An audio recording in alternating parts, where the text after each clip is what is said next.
start with more and finish with less. If I wanted you to be consistent going to a jump and consistently softly build all the way up to the jump, I would ask you 6 strides out to initiate a little bit of a building move and keep your body forward, keep your hands soft, and keep building all the way to the jump. 6, 5, 4, 3, 2, 1. If I wanted you to start with more and finish with less, what I would ask you to do is initiate that building move 8 strides out. And so 8, 7, 6, 5, 4, 3, 2, build, and then the last stride and a half or 2 strides subtly take. So the difference between one and the other is very, very subtle. The only difference being you commit to that building move 2 strides earlier if you're trying to get there and sit against them in those last 2 strides. But the pattern is very, very similar.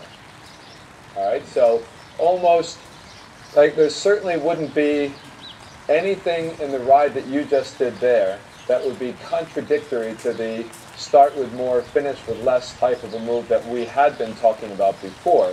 Because it's not like you're getting to the jump and he's squirting across the top of the jump or anything like that. He's not doing that one little bit. He's soft, he's relaxed. This was the best line that I've seen you ride in 2 days on either horse.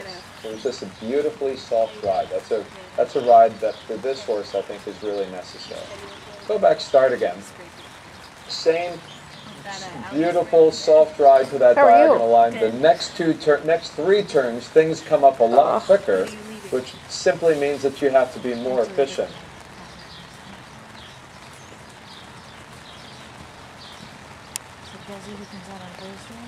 Did not come. She won't be coming anymore. She's in the hospital. Oh my god, what happened? She snapped. Mental hospital. Snapped. Snapped what? Like she's bipolar. Oh god.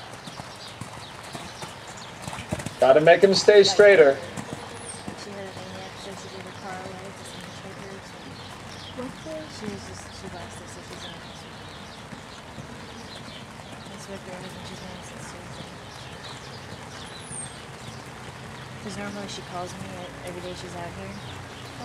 Because she doesn't know which horse is which. So which horse is which? What? Slow down, slow down, slow down, slow down. Good.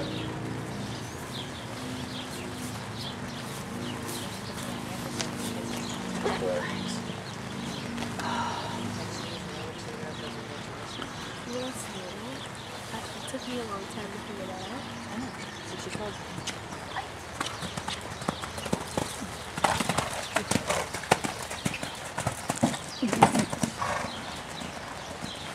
He's out of gas at the end. He was like, I'll just bother him. But he jumped out of it. That was something he Yeah. did.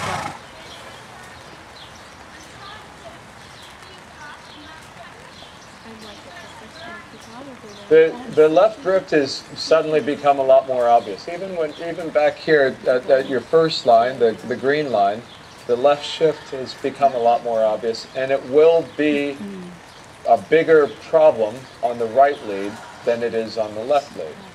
When you come to a jump on the left lead, say coming around the corner here on the left lead, and he starts to shift left, what he actually does is shorten the distance between you and that jump. And that might take a medium distance and make it slightly quiet, but it doesn't really substantially alter things. When you're coming to this jump on the right lead, like this, you're looking at the middle of the jump. Where is he looking? At best, he's looking at the left side of the jump. He might even be looking outside of that. The distance that you see is different than the distance that he sees because of that. So on that right lead, and you just think on that course there, it's the right lead that's really the problem lead, with the planks over here, White arch was sitting on the ground. the outside line over fixed there, it, even your first line at the green line there, the shift to the left is fairly obvious. I think you need to recognize that and do more about it. Another thing that I think you can do on that right lead is ride square turns. And the advantage of the square turn on that right lead is that you take the curve out of it, and you take a lot of the variation out of it. And not that you're coming this tight to this, but if you were coming to this and you stay on the curve, there's a lot of different ways that curve can be ridden. To the inside corner that you might be looking at, to the outside corner that he's looking at, that's half a stride difference sometimes. So on this here, I'll tell you the easiest thing to do to make those planks easy, not that I want you to do this, but to do what Susan's been doing and going around this yellow and white oxer. You approach that plank from left to right, you take the drift out of it. It is cheating a little bit.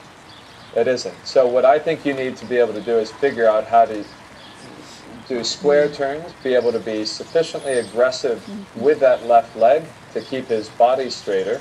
Use a little bit of opening right rein as you get to the jump to make him stay straighter. None of those should really interfere with the softness of the ride that I want you to do.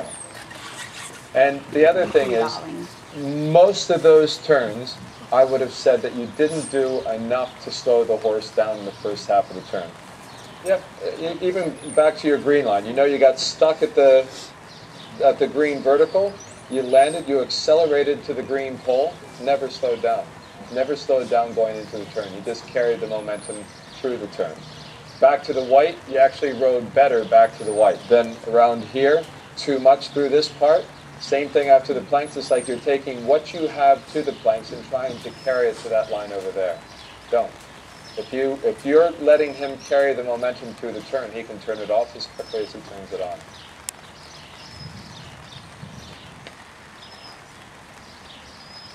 That's a lot to take in. It's all on video.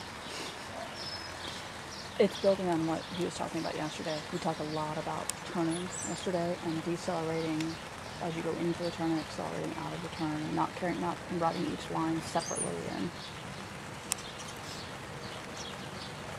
yeah, he's an informationally dense instructor.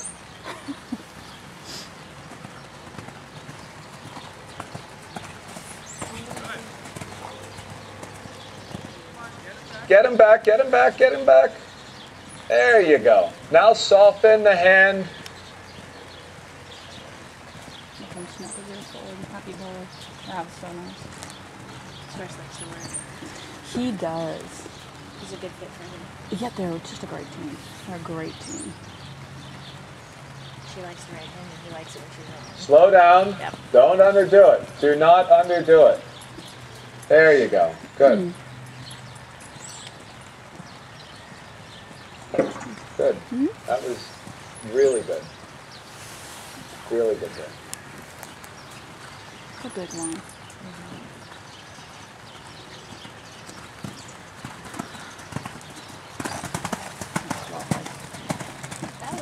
That last rub, the whole thing was Good. really, really nicely done.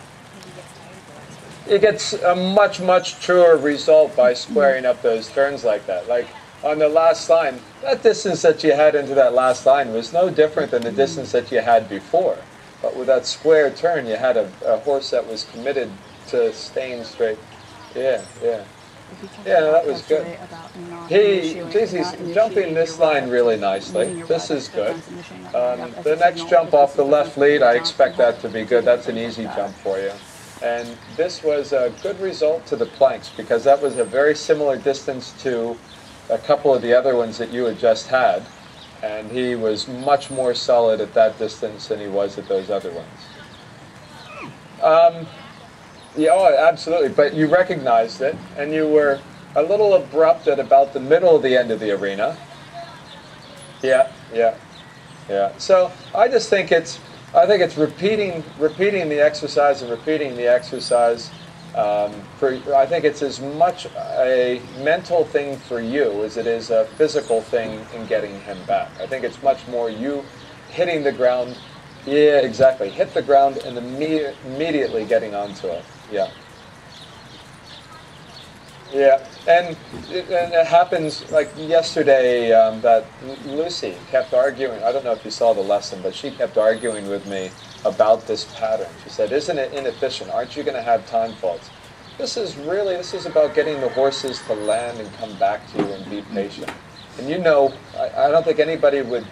I don't think anybody would dispute that landing after a jump and having the horse almost come back to you automatically on their own, fixing their own balance and collecting their own stride and straightening their body.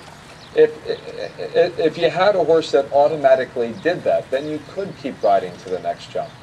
But until that happens almost automatically, I think that you do need to stay focused on getting the horse back. And I'm not even talking about the extreme that your horse will get to after a jump, but just the way these horses are here. They'll just get a little rammy. Both these horses, oddly enough, will run into the rider's outside legs on the right lead. They're both, it's the left side for both of these horses here. All right, commitment. Commitment and technique.